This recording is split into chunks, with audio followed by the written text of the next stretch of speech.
Ada kalian. Halo, perkenalin, nama saya Muhammad Zain Hakim dari kelas mitologi 4A.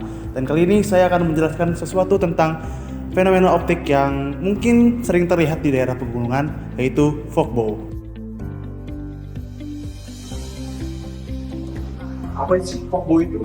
Fogbow secara bahasa itu terbagi menjadi dua kata, yaitu fog yang berarti asap atau kabut, dan bow yang lebih busur. Nah, secara di sini bisa disimpulkan bahwa fogbow itu adalah asap yang berbentuk seperti busur. Nah, apa sih yang ada bau-bau yang tadi dalam fenomena optik? Ya, rainbow atau yang kita sebut dengan pelangi. Sama seperti pelangi atau rainbow, fogbow juga merupakan fenomena yang berasal dari pembiasan cahaya yang masuk ke arah air. Nah, bedanya sendiri, fogbow ini tidak colorful atau tidak berwarna seperti pelangi, melainkan sepertinya bentukan kabut atau asap yang terlihat. Tempat-tempat terjadinya fogbow ini bisa jadi di pegunungan yang bersuhu dingin, seperti di Indonesia ini bisa jadi di Dieng, di Puncak, dan di Gunung-Gunung Bromo. Nah, untuk fogbow sendiri itu bentukannya seperti busur, seperti pelangi, namun transparan, hanya seperti asap atau kabut yang menyelimuti pegunungan tersebut. Selain di lokasi-lokasi tadi dan di pagi hari, ternyata di sore hari juga bisa. Contohnya di daerah perairan, yaitu di mana di daerah Sumatera Barat seperti Bukit Tinggi, itu di perairan situ karena terjadinya penguapan dan bertemunya udara yang dingin, itu juga bisa menyebabkan pembentukannya fogbow. Dan juga di daerah-daerah seperti rawa-rawa juga bisa menjadi tempat terjadinya fogbow. Kemudian ada tempat berikutnya itu di hutan tropis, di mana daerah yang sering hujan, kemudian daerah-daerah yang lembab itu bertemu dengan udara yang dingin. Nah, itu juga bisa menyebabkan kejadian fogbow. Dan itu juga bisa cukup tebal awannya atau kabutnya, dan itu sering terjadi di daerah-daerah seperti Kalimantan dan hutan-hutan tropis lainnya.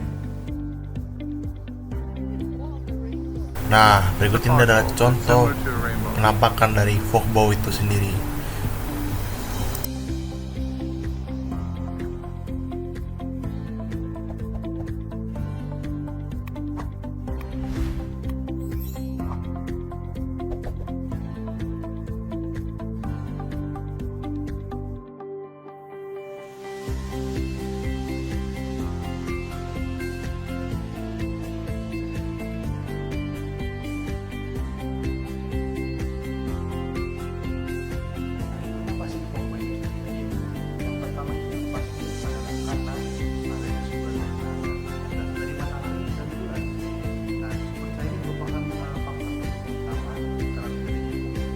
Ada beberapa penyebab utama terjadinya fogbow. Yang pertama adalah cahaya matahari.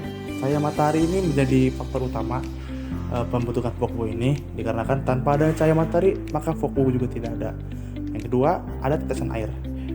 Seperti yang dijelaskan pada sebelumnya, cahaya matahari dipantulkan karena adanya air. Nah, itu yang menyebabkan terjadi fogbow itu sendiri. Yang ketiga adalah pembiasannya. Pembiasan itu yang menyebabkan terjadi fogbow ini. Kalau pada pelangi itu yang menyebabkan perbedaan warna. Namun pada fogbow ini hanya sebagai awan atau kabut biasa saja. Nah, ada beberapa kondisi-kondisi nih yang bisa mendukung fogbow itu bisa maksimal, yaitu adanya kabut yang tebal. Nah, kabut tebal ini bisa terjadi karena suhu udara yang dingin dan kelembapan yang tinggi juga.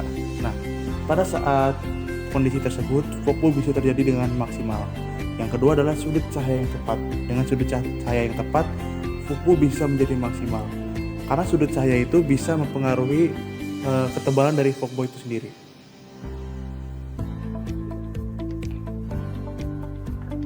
Nah, gimana teman-teman? Udah ngerti belum apa yang dimaksud fogbow itu?